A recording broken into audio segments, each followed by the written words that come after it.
Thanks for tuning in. Out of the Fast Lane with Brady Hauser. Bringing you the best in dirt track racing.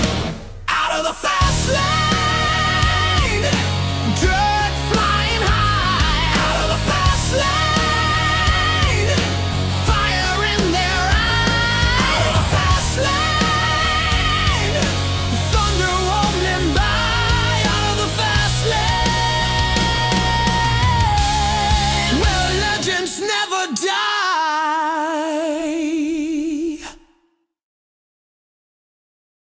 Well, if you're familiar with high limit racing, you know who this gentleman is, Tony Laporta, hanging out here at Chili Bowl Nationals. Tony, it's already been a busy year for you for 2026. You went over to Australia, now you're here for the Chili Bowl, but how's your week been so far? My week's been awesome. You know, I love this event. I came to the Chili Bowl for the first time only back in 2020, but the minute I walked in here, I wasn't even working in dirt racing at the time. I was in pavement road course racing, and I came in here and I knew I want to be a part of this event and I want to hold a microphone at this event, and I didn't get an opportunity till this year. And man, I love this place. It's a huge room. There's a lot of great race fans here that'll listen to you and talk back to you. This is such a great event. It's the most diverse motorsports event, I think, in the country, maybe the world. I don't think the competition gets better than here. I mean, listen, there's a lot of debate. Knoxville Nationals, Chili Bowl, they're both incredible events. Chili Bowl is a week long. There's so much good competition. I love this event. I could talk about it for 20 minutes, but we don't have that much time. So I love, love, love this event. Everybody should come see this thing in person. Absolutely. What is then your take on the racing this week? It feels like each night it gets better and better. Yeah, as it goes. no kidding. Chase Rodman and Brian Walker and I up on the Chili's Chili Bowl pre-race show have talked about it. It does feel like it's gotten better every single night. And I think that's a lot of things, right? I think that's the track prep crew here doing a great job. Yep. And it's not necessarily that it's been the most consistent night after night track, but it's just been consistently good, right? Yep. I think you've had a different track every couple of nights or every other night. And then, like, I just talked to Reese Moran over here, and he's been bummed out because he's had to sit all week and watch, and he's wishing he could be racing. Well, I think that has an impact on the drivers. Every night that goes by and you haven't ran yet, you're sitting here watching and anticipating and thinking, Yep. and you're getting even more, like, in the zone for the night you run. And I just think that, like, raises the testosterone, that raises, like, the temperature. So, dude, this place, you put a roof on a racetrack in the pit area and you put a bunch of people in here, you're going to build some pressure underneath that roof. Absolutely. Obviously back with high limit racing this year. Yeah. You went over to Australia. First off, how was it going over there and that so far? Yeah, dude, that is such a cool event, High Limit International. I wish we could find a way to stay there longer or move it around on the calendar. I know that's not going to happen. And the only reason I say all that is because we're in the air all day Christmas. Like, Chase and I took off on Christmas Eve. We spend all day, Christmas Day, in the air, because with the time change, you land after 17 hours and it's the 26th. So you miss Christmas, and then I have to come back straight here for the Tulsa Shootout.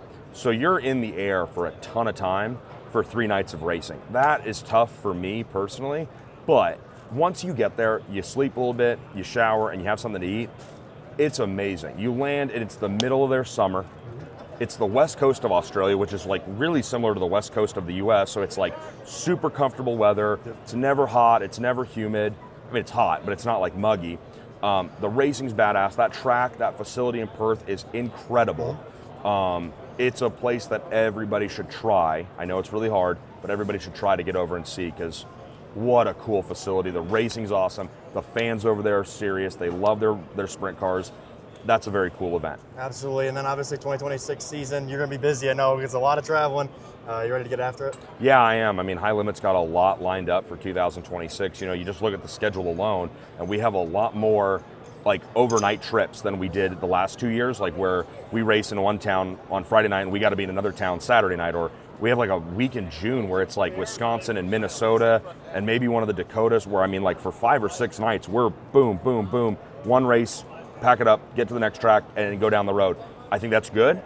It's going to be really hard on the staff. We're going to be really tired, but it's good because you want to take that product to as many people as possible and show it to them. So I like that High Limit's being aggressive. They're going to where a lot of hungry sprint car fans don't normally get to see great sprint car racing.